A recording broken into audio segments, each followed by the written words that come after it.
Every time I post a video, I include a little message in the description asking you guys to send me your story ideas. And the absolute best ones always come from this section right here. So please, don't be shy. This is how we make these videos together. This is Leftover Letters. Two lost souls find each other's unsent love letters written to someone else. Eleanor Everly was 27 years old and had only ever loved two people in her entire life. The first was her high school sweetheart, Noah Ash. They were together for 5 years, but he went to college 3 hours away, and she could unbear the thought of spending her life so far away from him. So when he broke up with her the summer before her senior year, she didn't fight back. She'll let him go. The second person she loved was Oliver Hayes, the quirky, endearing barista at the corner coffee shop who made her laugh like no one else.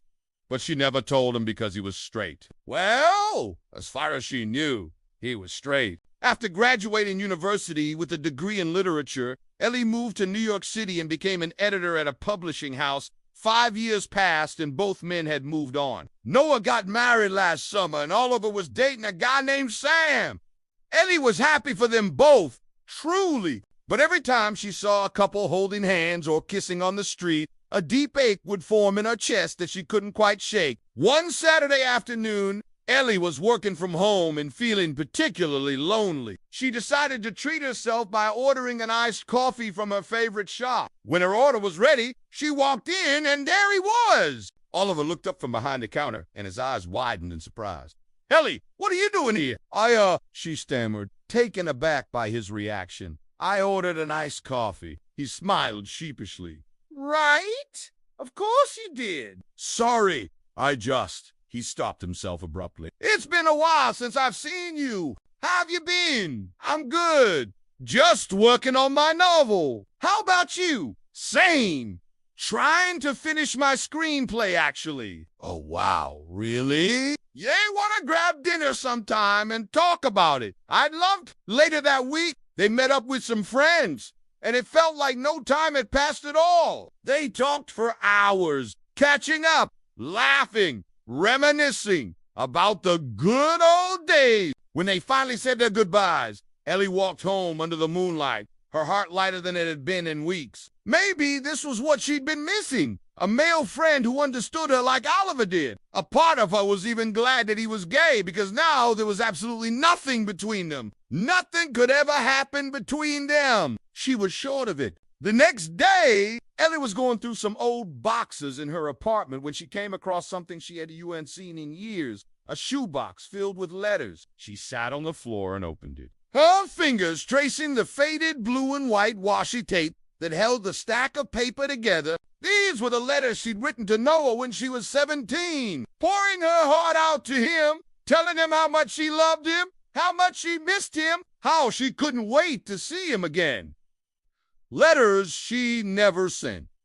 Why had she kept them all this time? It wasn't like she'd ever go back and read them. Was she hoping her feelings would somehow come back? Ridiculous! She stood up and was about to throw the box away when she noticed something. Tucked behind the flap of the box, hidden between the letters, was another stack of papers. She pulled them out and unfolded them slowly. The handwriting was elegant and feminine, the words swirling and twining across the page like vines. She recognized the stationery. It was from the publishing house where she worked, and the date at the top of the page read June 2020. Her heart skipped a beat. Was this the same Noah she'd known all those years ago? Had he become a writer? Why did he keep these letters if he didn't want to hurt her? So many questions. But the only way she'd get answers was to do something she never thought she'd do. Pick up the phone and call him. A few days later, Ellie found herself sitting across from Noah in a quiet cafe sipping lukewarm tea. He was just as charming and handsome as she remembered, maybe even more so. They talked about their lives, their dreams, their heart.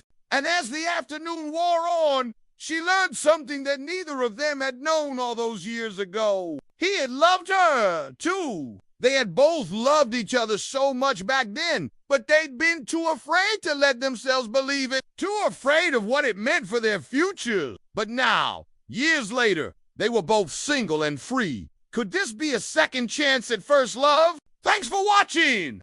If you liked this video, please let me know in the comments below. See you next time. Bye!